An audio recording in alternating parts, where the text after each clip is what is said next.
Hello everyone, आपका स्वागत है मेरे चैनल फुजोशी लव में। आप लोग कैसे हैं? आई होप कि आप लोग ठीक होंगे। तो चलिए हम अपनी स्टोरी की स्टार्टिंग करते हैं। लास्ट पार्ट में हमने देखा था कि वांग जी विंग के लिए कुछ अलग ही प्लान बना रहा था, जिसमें उसने ठान लिया था अब वो विंग को छोड़ेगा नहीं, और उसके लिए उसने कुछ किया भी था, जिसकी वजह से अब उसका और विंग का आमना सामना होने वाला था।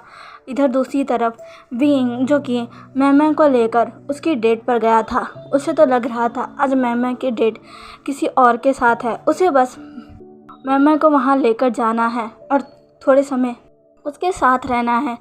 वो ऐसा करना तो नहीं चाहता था, पर उसकी जेजे के कहने पर उसे ये सब करना पड़ा।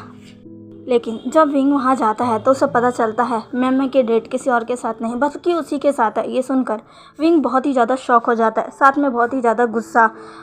मैम है जो कि विंग को समझाने के लिए उसे कहती है कि वो आखिर उसने ऐसा क्यों किया। साथ ही वो विंग को सारी बातें बताती है कि कैसे वो विंग से बचपन से प्यार करती है और विंग से शादी करना चाहती है। लेकिन विंग को ये सुनकर गुस्सा आ जाता है। विंग ने पहले ही सबको कह दिया था वो वांग जी से ही प्यार करता है, लेकिन मैंने कह दिया था कि वांग जी वो मर चुका है और वो नहीं आएगा। जिस बात पर विंग और भी ज़्यादा गुस्सा हो जाता है। विंग मैम को वहाँ से छोड़कर चला जाता है बिना कोई उसकी बातें सुने हुए। मैम जो कि चिल्लाते रह जाती है, लेकिन विंग नहीं सुनता और वहाँ से चला जाता है। विंग जो कि रास्ते में उसकी जेजे का उसके पास कॉल आता है। विंग को बहुत गुस्सा था अपनी जेजे के ऊपर भी, लेकिन तब भी वो अपनी जेजे का कॉल उठा लेता है ताकि वो बता सके कि जो उन्होंने किया वो बिल्कुल ठीक नहीं किया।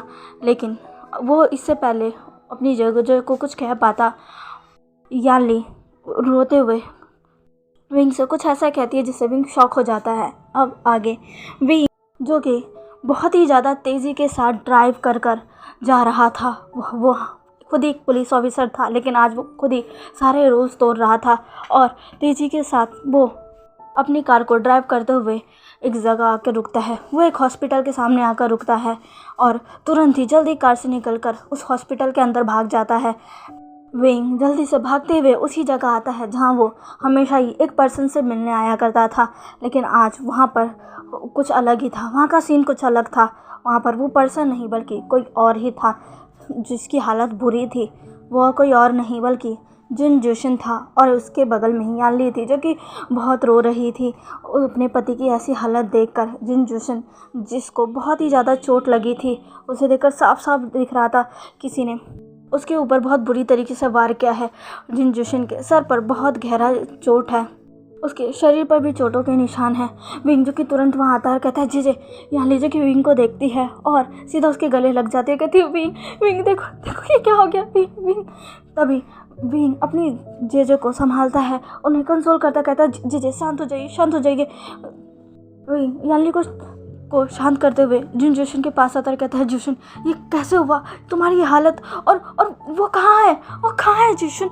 तभी जोशन कहता है विंग पता नहीं, मैं तो यहाँ उन्हें चेक करने आया था। मैं जब इस रूम में आया तो मैंने कुछ लोगों को देखा जो उन्हें उठाकर लेकर कहीं जा रहे थे, लेकिन जैसे उन्होंने मुझे देखा वो शॉक हो गए।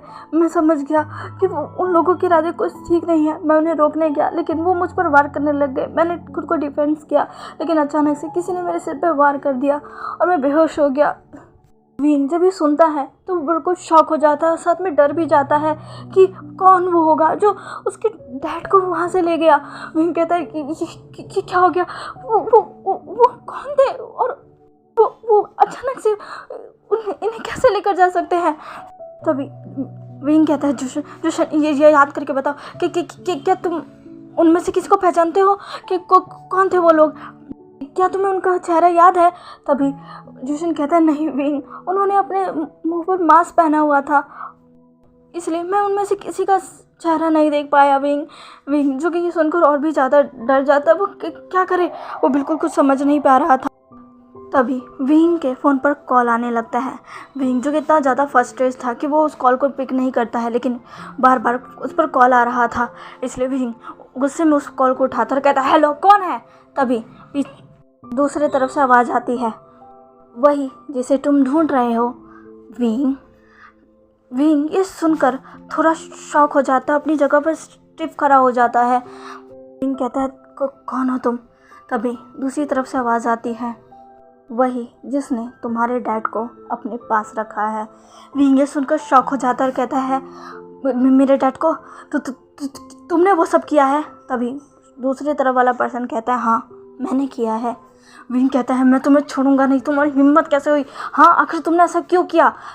कौन हो तुम और क्या चाहिए तुम्हें मुझसे? तभी वो पर्सन कहता है मुझे तुमसे कुछ नहीं चाहिए, मुझे तुम ही चाहिए। विंग ये सुनकर शॉक हो जाता है और कहता है क्या?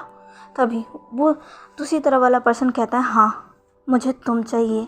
अगर तुम चाहते हो कि तुम्हारे डैड सही सलामत रहे और अगर तुम उसे वापस पाना चाहते हो तो खुद को मेरे हवाले कर दो और जैसा मैं कहूँ वैसा करो। विंग कहता है क्या कह रहे हो तुम?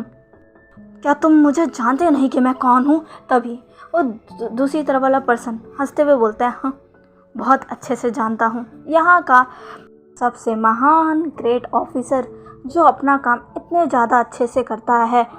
हर दूसरे तीसरे दिन उसकी खबर न्यूज़ में या न्यूज़पेपर में आती ही रहती है। आखिर इतने ज़्यादा कारनामे जो करता है, लेकिन कोई ये नहीं जानता वो पर्सन एक्चुअल में कैसा है। मैं तुम्हारे बारे में बहुत अच्छे से जानता हूँ, ये भी जानता हूँ तुम कौन हो, क्या हो। विंग कहता है फिर भी तुमने वो सब किया? तभी वो पर्सन कहता है हाँ और मैं तुम्हें वार्न कर रहा हूँ, अगर तुमने मेरी बात नहीं मानी तो तुम अपने डैड के जान से हाथ धो बैठोगे। विंग कहता है मैं तुम्हें छोड़ूंगा नहीं। तभी वो पर्सन कहता है तुम क्या छोड़ूंगा तो मैं तुम्हें नहीं, मैं जैसा कह रहा हूँ वैसा करो, खुद को मेरे हवाले कर दो। विंग जो कि बहुत ही ज़्यादा डरा हुआ था अपने डैड के लिए, वो इतने सालों से उनके उठने का वेट कर रहा था और जब उन्हें होश आया है तो वो एक अननोन पर्सन उन्हें अपने पास ले गया और अब वो विंग को धमकी दे रहा है कि अगर विंग ने खुद को उसके हवाले नहीं किया तो वो उन्हें जान से मार डालेगा। तभी वो पर्सन कहता है मैं तुम्हें ज़्यादा वक्त नहीं दूंगा विंग, मुझे जल्दी बताओ वरना मैं उन्हें अभी शूट कर दूंगा। विंग कहता है नहीं बिल्कुल भी नहीं। तभी वो पर्सन के चेहरे पर स्माइल आ जाती है और वो कहता है अब आए ना तुम लाइन पर, बताओ मुझे। तभी विंग कहता है ठीक है अगर तुम यही चाहते हो तो मैं यही करने के लिए तैयार हूँ, लेकिन तुम मेरे डैड को छोड़ देना। तभी वो पर्सन कहता है बिल्कुल, लेकिन अगर तुमने ये खबर किसी और तक पहुँचाई या किसी और को इस बारे में कहा तुम देख लेना, तुम तो जाओगे ही जाओगे, साथ में तुम्हारे डैड भी जाएंगे। विंग कहता है बिल्कुल भी नहीं, तुम ऐसा नहीं करोगे। तभी वो पर्सन कहता है तो बिना किसी को बताए और अपने ऑफिसर्स को तो बिल्कुल भी नहीं, अगर मुझे ज़रा सा भी भनक पड़ी कि तुमने किसी को बताया है या तुम्हें कोई स्टॉक कर रहा है तो देख लेना विंग, मैं उसी वक्त तुम्हारे डैड को शूट कर दूंगा। विंग कहता है बिल्कुल भी नहीं, मैं आऊँगा, मैं अकेले आऊँगा, तुम बस मेरे डैड को कुछ मत करना। तभी वो पर्सन कहता है गुड, थोड़ी देर में तुम्हारे पास मैसेज आ जाएगा कि तुम्हें आना का है, चुपचाप आ जाना और वो भी अकेले, अगर कोई और हुआ तो देख लेना तुम सब जान से जाओगे। ऐसा कहते हुए वो पर्सन कॉल कट कर देता है। विंग जो कि कहता है हेलो, पर उस पर्सन ने कॉल कट कर दिया था। विंग अब बहुत ही ज़्यादा शौक में अपने फ़ोन स्क्रीन की तरफ देखने लगता है। यानी जो कि वहीं बैठी थी वो कहती है विंग क्या हुआ विंग, कौन था, क्या कुछ पता चला? तभी विंग कहता है हाँ जे मुझे पता चला, डैड कहाँ है, चिंता मत करिए वो वापस आ जाएंगे। तभी याली कहती है विंग सब कुछ ठीक तो है ना? तो तभी विंग कहता है हाँ जे सब कुछ ठीक है और आप चिंता मत करिए, कुछ ही समय में डैड हमारे पास होंगे, बस आप जूशन का ख्याल रखिए, मैं अभी जा रहा हूँ डैड को लेने। तभी यानली कहती है विंग अपना ख्याल रखना, मुझे नहीं लगता वो लोग सही हैं। तभी विंग कहता है जे और ऐसा कहकर विंग वहाँ से निकल जाता है। लेकिन विंग के जाते हुए देखकर यानली को पता नहीं क्यों बहुत डर सा लगता है, जैसे आज कुछ बुरा होने वाला है। विंग अपनी जेजे को तो कह के आ गया था कि वो अपना ख्याल रखेगा, लेकिन उसे भी पता है शायद आज जहाँ वो जा रहा है वहाँ से वो आए ना, लेकिन विंग को ये करना पड़ेगा क्योंकि वो अपने डैड को नहीं खो सकता। इतने समय बाद उन्हें होश आया है। विंग ने कितने सालों से उनके होश में आने का वेट किया है और जब वो अब होश में आए हैं तो अब विंग उनके साथ ऐसा नहीं होने दे सकता।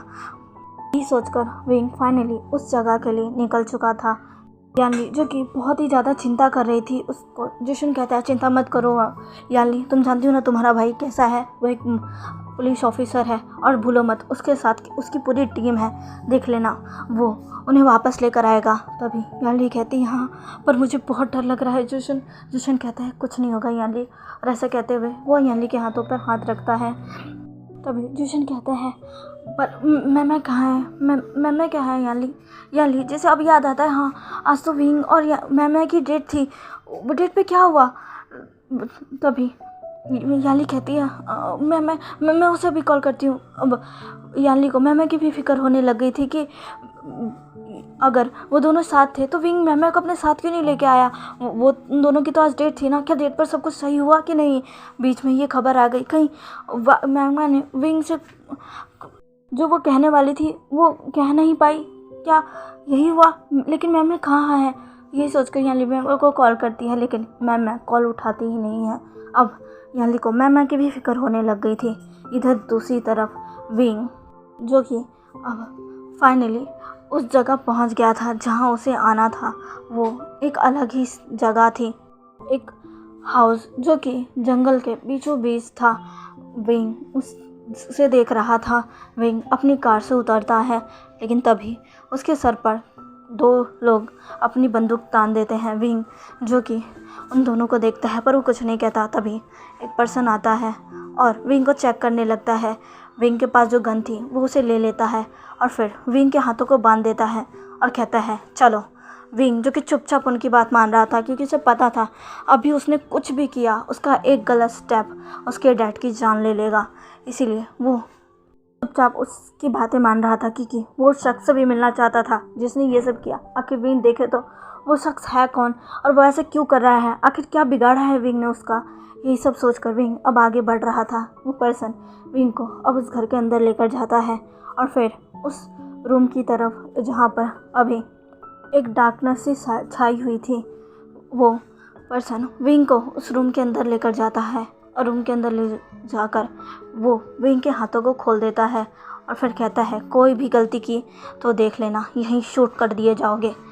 विंग जो कि हमें अपना सर हिलाता है, फिर कहता है कहाँ है वो, बताओ मुझे मेरे डैड वापस चाहिए। तभी वो पर्सन कहता है चुप, बिल्कुल चुप, एक शब्द भी मत निकालना, हमारे बॉस उन्हें ज़्यादा सुनना पसंद नहीं है, वो बस कुछ ही देर में आ जाएंगे और उनके सामने ज़्यादा बोलने की कोशिश भी मत करना वरना तुम तो जाओगे ही जाओगे, साथ में तुम्हारे डैड भी जाएंगे।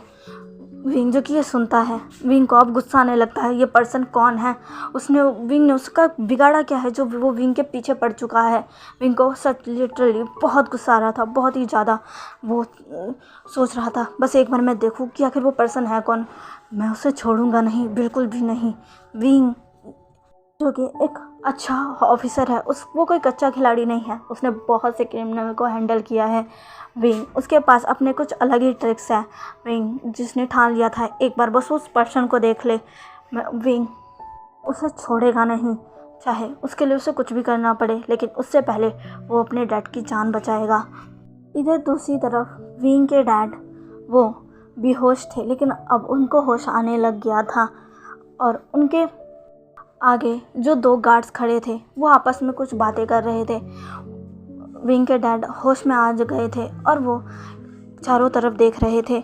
विंग के डैड देखते हैं कि वो कुछ अलग सी जगह पर है, जो जगह कुछ खास अच्छी नहीं है, वहाँ धूल जमी हुई है, बहुत गंदा सा कमरा है और उन्हें वहाँ चेयर से बांध कर रखा गया है, उनके हाथों को बांध कर रखा गया है और उन्हें दो पर्सन गार्ड कर रहे हैं। अब विंग के फादर उनकी बातें सुनते हैं जिसमें कहता है कि आज बॉस उसे छोड़ेंगे नहीं, उसे तो जान से मार कर ही रहेंगे। तभी दूसरा कहता है हाँ वैसे भी उस विभूषण ने जो किया है शायद इस वजह से अब उसकी मौत तो तय ही है। अब तुम तो जानते ही हो हमारे बॉस को, वो कितने गुस्सैल है, अगर कोई छोटी सी भी गलती करता है तो बॉस उसे छोड़ते नहीं हैं और शायद वी बुशियान ने उनके साथ कुछ ऐसा किया है जिससे उनको वी बुशियान पर बहुत गुस्सा है और अब आज वो उसे छोड़ेंगे नहीं, वो उसकी जान ले लेंगे। तभी उसका पहला वाला पर्सन कहता है तुमने बिल्कुल सही कहा। विंग के डैड जो कि पीछे बैठे वो ये सब सुन रहे थे, वो भी एकदम डर जाते हैं, क्या विंग को कोई मारने वाला है। तभी वो पर्सन कहते हैं वैसे इस इंसान का क्या करना है। तभी वो पर्सन पीछे मुड़कर देखते हैं, लेकिन तभी विंग के फादर अपनी आंखों को बंद कर लेते हैं। उनमें से एक कहता है इसे छोड़ दो, वैसे भी ये बेहोश है और एक बार बॉस विंग को ख़त्म कर दे फिर इसे वो छोड़ देंगे। इसने उनके साथ कुछ भी नहीं किया, उनका टारगेट विंग है।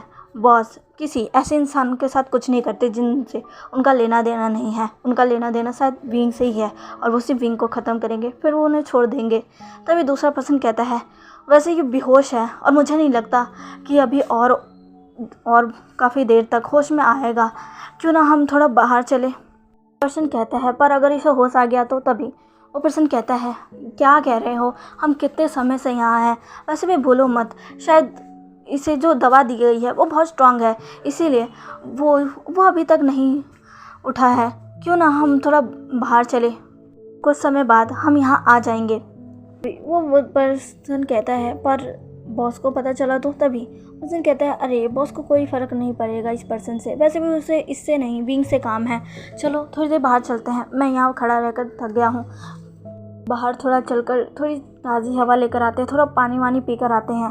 तभी वो पर्सन कहता है तुम सही कह रहे हो, वैसे भी मुझे भी नहीं लगता कि अभी होश में आएगा, चलो चलते हैं। ऐसा कहकर वो पर्सन वहाँ से चले जाते हैं। उनके जाते ही विंग के फादर आँख खोलते हैं और विंग के बारे में सोचने लगते हैं नहीं विंग ऐसा नहीं हो सकता, विंग वो बहुत ज़्यादा डर गए थे विंग के लिए। इधर दूसरी तरफ वांग जी को दिखाया जाता है जो कि फाइनली अपनी गन को लोड कर लेता है और गुस्से में एक जगह बढ़ने लगता है जहाँ पर लिन कहता है बॉस। तभी वांग जी कहता है लिन मुझे रोको मत, आज मैं उसको ख़त्म कर रहूँगा, वैसे भी इस दिन का इंतज़ार मैंने कितने समय से कर रखा है, तुम जानते हो ना।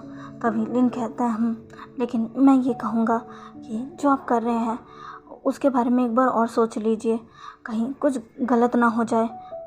वांग जी कहता है कुछ गलत नहीं होगा लिन, और वैसे भी तुम उसकी साइड क्यों ले रहे हो, क्या तुम्हें उस विंग से हमदर्दी है जो कुछ वक्त तुमने साथ काम किए थे, क्या तुम उसकी वजह से अब उसके लिए सहानुभूति रख रहे हो, क्या तुम भूल गए उसने क्या किया था। तभी लिन कहता है नहीं बॉस बिल्कुल भी नहीं भूला। तभी वांग जी कहता है और भूलना भी मत, और ऐसे कहकर वांग जी वहाँ से चला जाता है अपने कुछ गार्ड्स के साथ। वांग जी जो कि अब विंग की तरफ बढ़ रहा था, फाइनली उसने विंग को अब अपने पास ले आया था। हाँ वांग जी ही था जो विंग के डैड को यहाँ लेकर आया है, और वांग जी था जिसने कॉल पर विंग से बात की थी।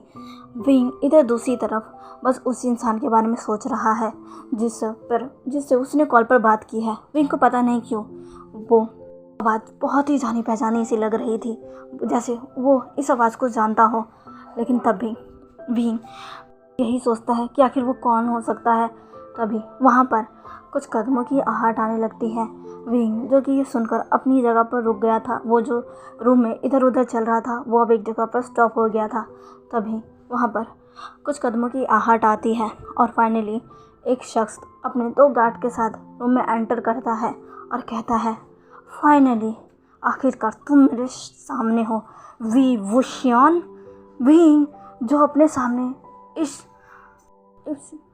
आवाज़ को सुनकर बहुत ही ज़्यादा शॉक था, अपनी जगह पर स्टिफ था। ये आवाज़ विंग बहुत अच्छे से जानता है, ये आवाज़ विंग ने काफ़ी बार सुनी है। विंग कहता है नहीं क्या सच में। विंग जो कि यही सब सोचते हुए फाइनली पीछे मुड़ता है, लेकिन पीछे जैसे ही वो मुड़ता है वो और भी ज़्यादा शॉक हो जाता है और साथ ही खुश भी। उसकी आंखों से आंसू निकलने लगते हैं क्योंकि सामने कोई और नहीं बल्कि वांग जी था, उसका वांग जी, उसका लंचा जिसे वो इतने समय से ढूंढ रहा है। फाइनली वो उसके सामने खड़ा है, वो भी बिल्कुल सही सलामत। लेकिन वांग जी उसके चेहरे पर तो गुस्सा था।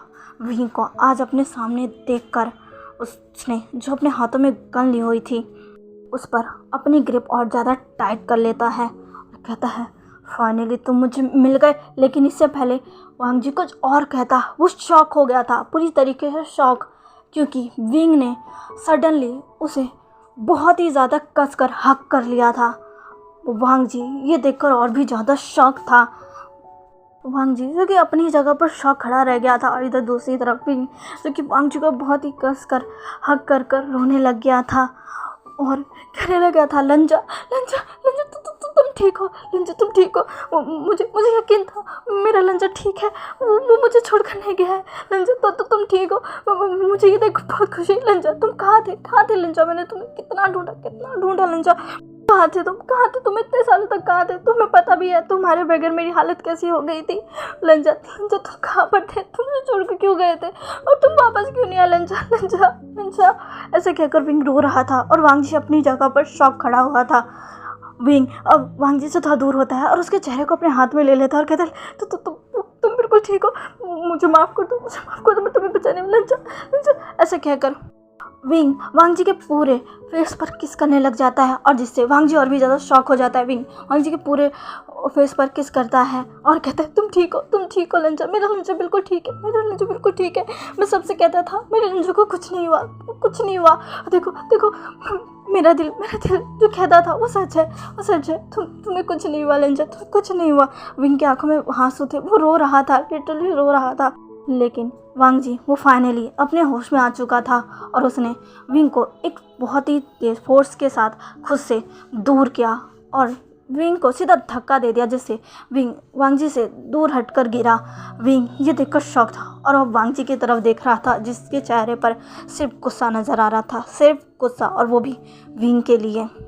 तो चलिए गाइस, आज के लिए बस इतना ही। आज का पार्ट आपको कैसा लगा प्लीज़ मुझे कमेंट करके ज़रूर बताइएगा, और प्लीज़ मेरे चैनल को लाइक, सब्सक्राइब और शेयर कर दीजिएगा। मिलते हैं इसके नेक्स्ट पार्ट में, बाय।